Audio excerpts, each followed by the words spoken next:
We're making Snapdoodle this afternoon.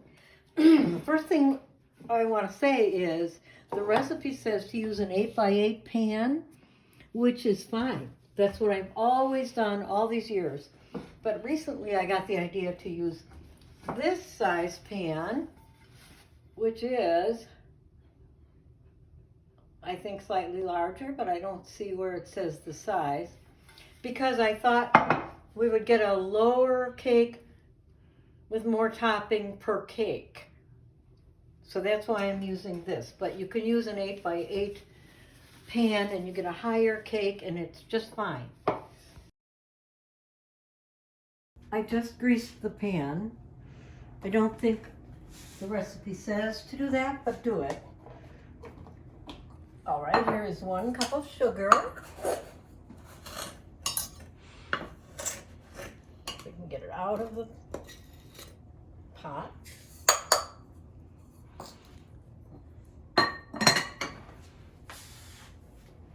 Two tablespoons of softened butter, which is just about what we have here, which I think I will cut up in little pieces because it's so cold today that this isn't quite as soft as it should be, really. That's all right.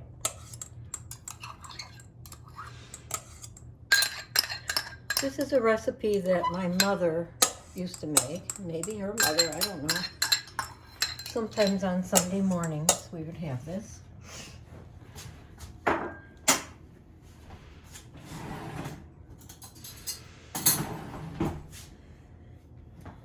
So now we'll just dish it all back together. Kind of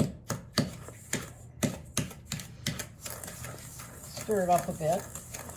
You could also use a pastry blender, and you could certainly use a mixer, which is a great idea. I always use my KitchenAid mixer to do this, but it broke. But it's just as easy to do it this way. It's not a very hard coffee cake to make. Here's our 1 egg. This will just whisk up a bit and then add it.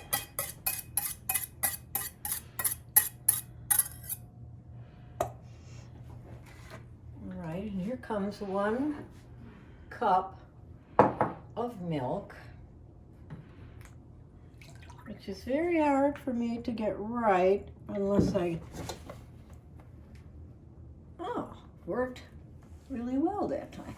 The problem with doing that is you have to get back up.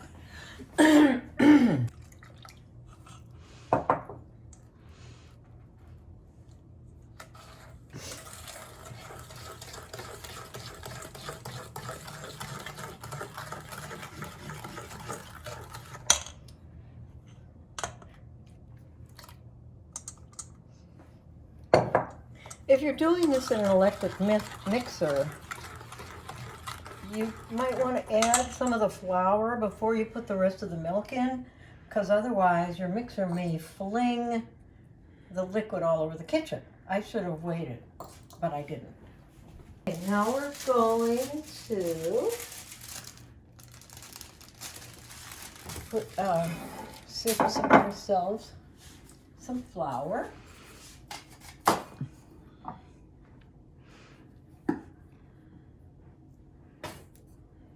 We'll just take more than we need and sift it, and then measure it.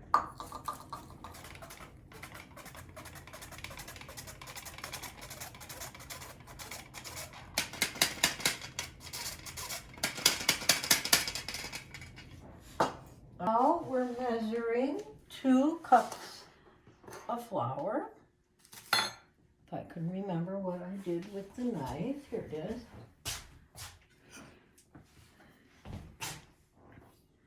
It's got something on it.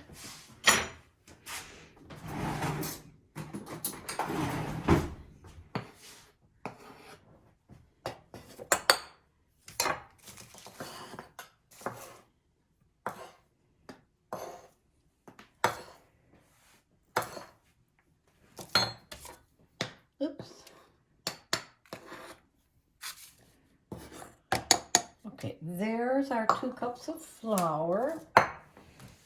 We'll put this back.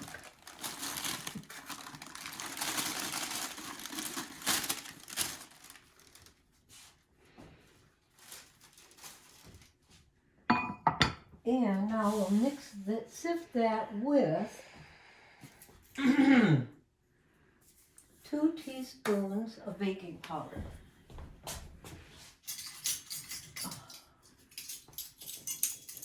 Baking powder is over here.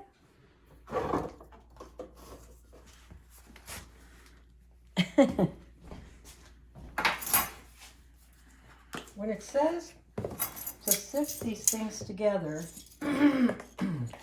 I always do it. Because if you don't, you could end up with all the baking powder or all the salt in one part of the coffee cake. And that really can happen.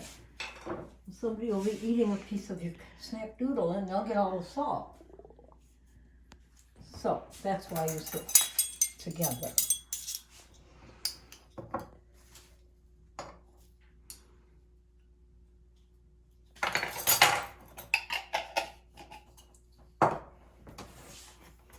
And then it gets more mixed than it would otherwise.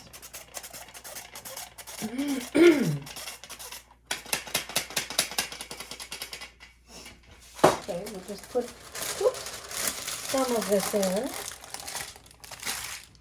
and try to get that incorporated a bit.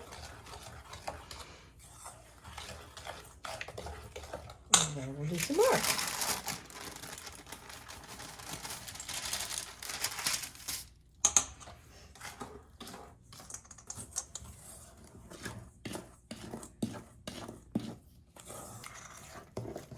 Well, the butter is still kind of lumpy in there. I think I should stir it a while longer.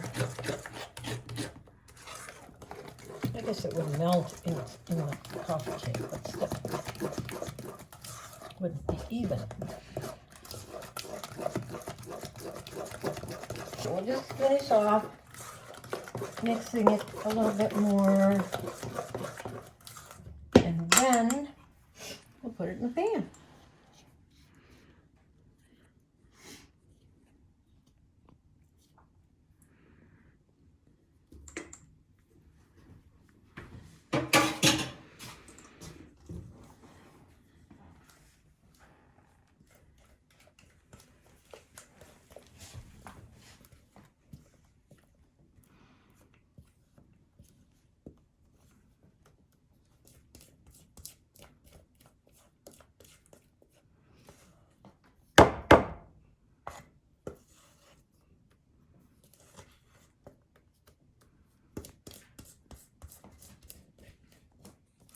Now the recipe says sprinkle with brown sugar, cinnamon, and nuts.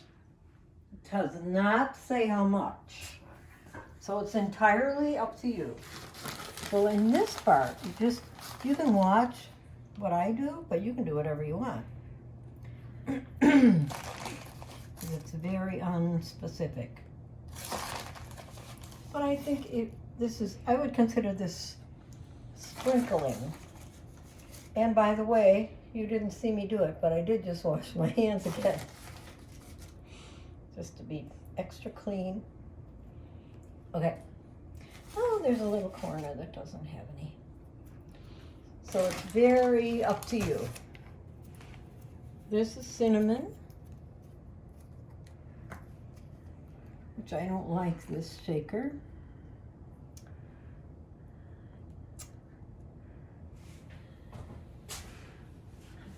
Come up with a clever idea of how I can do this.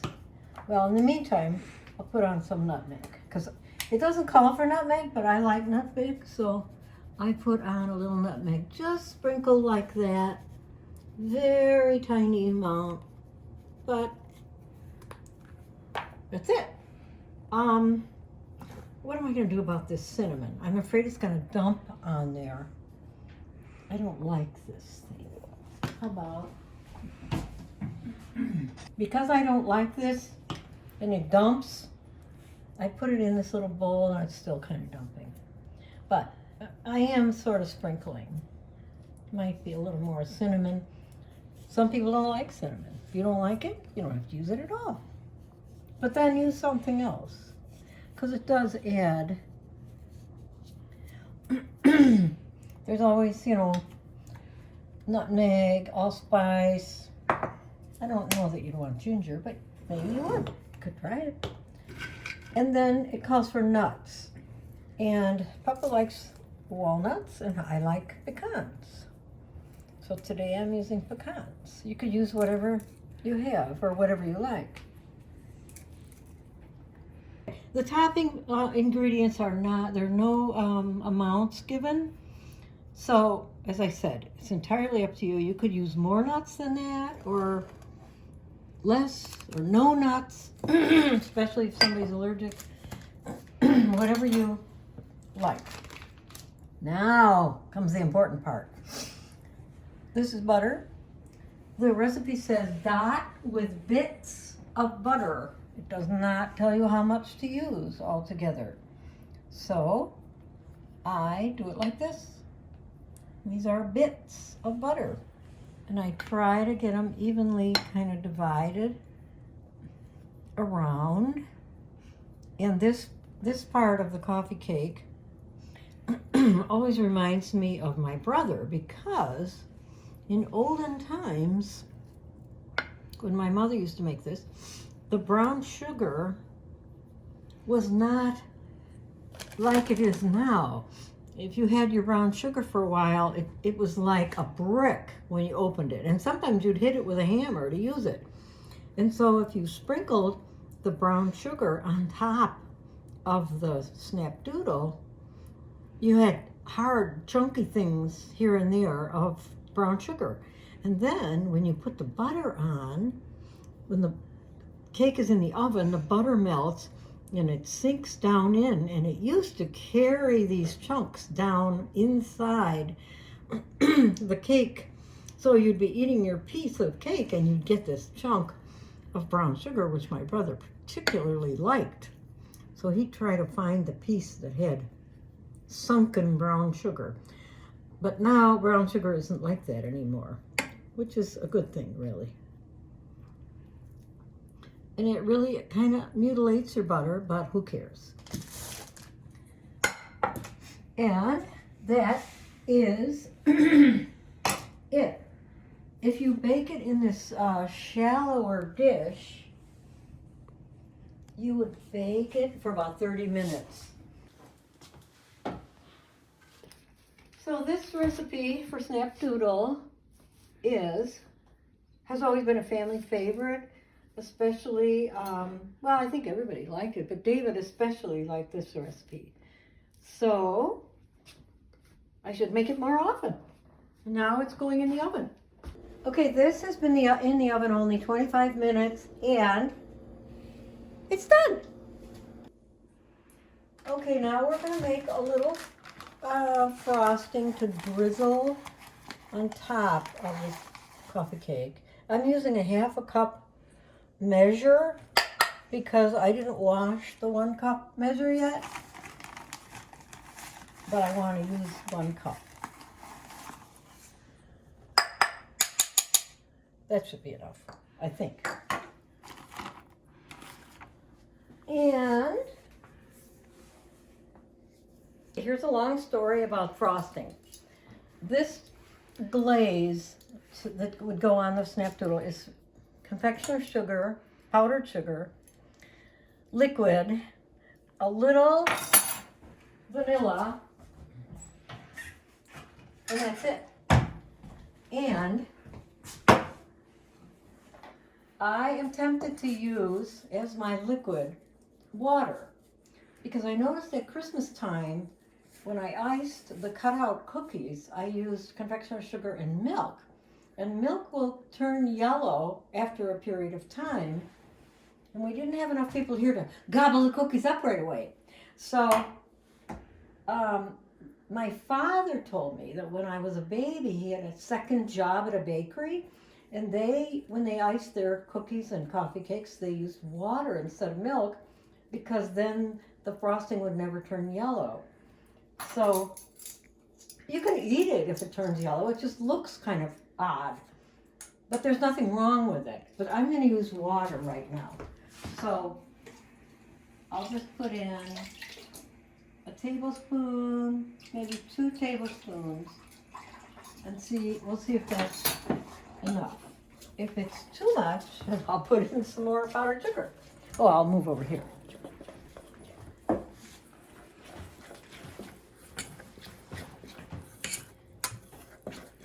Well, this isn't going to be a real lot of frosting.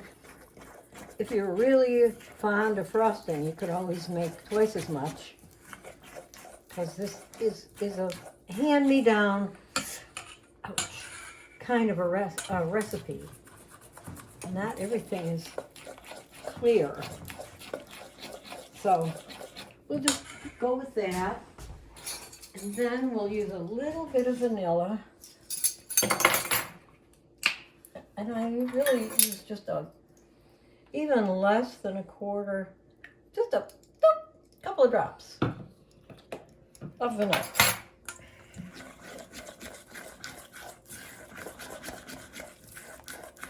I suppose because this coffee cake is bigger than the 8x8 coffee cake, I probably should make twice as much frosting. It might be twice as good.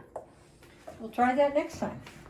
This cake is very hot because I just took it out of the oven, but I'm going to put the glaze on anyway, and it'll just sort of disappear. Eventually, it'll kind of sink in. Okay, thinking some more about my father and his job, I don't know where the bakery was that he worked. He worked for the Milwaukee Railroad for his real job, but this was an extra job to earn some extra money,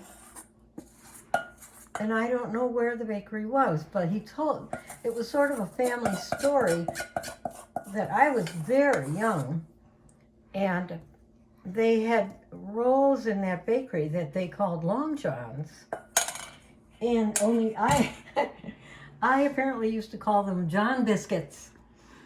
And when he would come home from work at the bakery, I would always ask him if he brought me any John biscuits.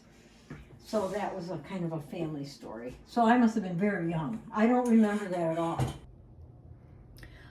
Okay, here's the finished product, and you can see these little holes.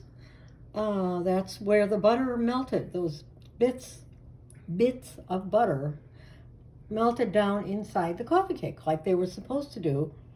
And we have drizzled all the icing on, which we made with water, which was the tip from the Bernie Brothers Bakery in Chicago.